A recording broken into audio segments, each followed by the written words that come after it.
மண்ணச்சநல்லூர் சட்டமன்ற தொகுதியை நம்ம ஒரு 15 வருஷம் நம்ம பார்த்துட்ருக்கோம். எந்த வகையிலும் பெரிய அளவுக்கு முன்னேற்றம் அடையாத ஒரு நிலைப்பாடுகள் தான் இருக்குது. மண்ணச்சநல்லூரில் ஒரு ஒருங்கிணைந்த பேருந்து நிலையம் கிடையாது. மண்ணச்சநல்லூரில் முறையான ஒரு மீன் பண்ணை வசதி கிடையாது. ஒரு மீன் பண்ணை, அரசு மீன் பண்ணை இருந்தால் அது மீனவர்கள் வாழ்வாதாரம் பயன்படும். எதுமலை பகுதியில் பார்த்திங்கன்னா ஆற்றுப்பாசனம் கிடையாது.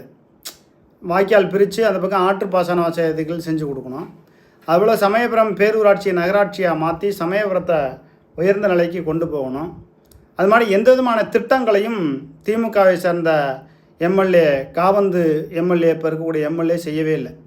அப்போ இந்த புகைப்படத்தில் இருக்கக்கூடிய பின்னாடி இருக்கக்கூடிய தோழர் ஆர்வி பரதன் அவர்களுக்கு இரட்டை இலை சின்னத்தில் மண்ணச்சநல்லூர் சட்டமன்ற தொகுதியில் உள்ளவர்கள் வாக்களித்து மகத்தான வெற்றி பெற செய்யணும். நான் இருக்கிற வெங்கங்குடி முதற்கொண்டு இருக்கக்கூடிய மக்கள் இரட்டை இலை சின்னத்துக்கு வாக்களியுங்கள், வெற்றி பெற செய்யுங்கள்.